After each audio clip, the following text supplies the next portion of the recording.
রিয়াজ কোথায়? ও ঘরেই আছে, যান। কি ব্যাপার আপনি হঠাৎ? তোমার টাকাটা দিতে আসলাম। মালটাল আমাকেও দাও। সব মাল বাড়ি পাঠাচ্ছ, টাকা পয়সা দিতে পারবো না বলে ভয় পাচ্ছ নাকি? আরে না না, সেরকম কিছু না। এই নাও তোমার টাকা। শোনো না, আব্বা বাড়িতে নাই, তুমি একটু বাবু থেকে ঘুরে আসো। আরে বাজারে যেতে হবে না, আমি এক্ষুনি চলে যাব। ছাড়েন তো, আপনি আমাদের বাড়িতে রোজ আসবেন নাকি? তুমি যাও।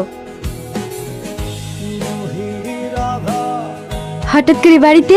তোমাকে দেখতে খুব ইচ্ছে করছিল, তাই টাকা দেওয়ার বাহানে চলে আসলাম। বাবা, আজকাল একটু বেশি ইচ্ছে করছে মনে হচ্ছে। তোমার বউ যেদিন জানতে পারবে সেদিন বুঝতে পারবে। বউর বাপের টাকাই খাই নাকি? আমি বউকে দেখে ভয় পাই না।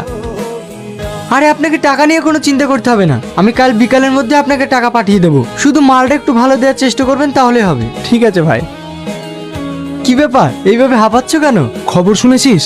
কি খবর? আরে কলকাতাতে যাকে আমরা মাল পাঠাতাম সে সব টাকা মেরে দিয়ে পালিয়ে গেছে। সবাই আমাকে ফোন করছে, আমি ফোন করে দেখলাম ফোন সুইচ অফ বলছে। আমি 25 লাখ টাকা পাবো। টাকাগুলো চলে গেলে আমি একদম নিঃস্ব হয়ে যাব। তুমি কি বলছো? আমি তো 30 লাখ টাকা পাবো। কালকে আমাকে পাঠিয়ে টাকা দিতে হবে। তুই একবার ফোন করে দেখ না ভাই।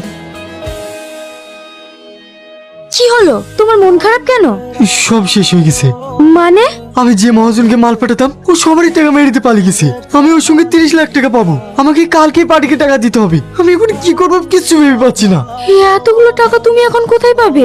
শোনো না, তোমার অ্যাকাউন্টে যে 10 লাখ টাকা রাখা আছে ওটা তুলতে হবে, আর ওই যে বাজারে একটা জায়গা আছে ওটা বিক্রি করতে হবে, না হলে পাঠিয়ে তো টাকা দিতে পারবো না। এই ব্যবসাটা তো চালাতে হবে। তুমি কি বলছো? আমি ও টাকা দিতে পারবো না। আর ওই জমি তো তুমি আমার ভবিষ্যতের জন্য দিয়েছো, কেন বিক্রি করব? আমি জমি বিক্রি করতে পারবো না। মা, মা, তোমার জামাই কি বলছে দেখো। কি হয়েছে বাপ? ওর মহাজন ওর টাকা মেরে দিয়ে চলে গেছে। এখন বলছে আমার অ্যাকাউন্ট থেকে টাকা তুলে আমার নামে জমিটা বিক্রি করে ধার মেটাবে। তা কি করে হয়? ও কোনো টাকা দিতে পারবে না।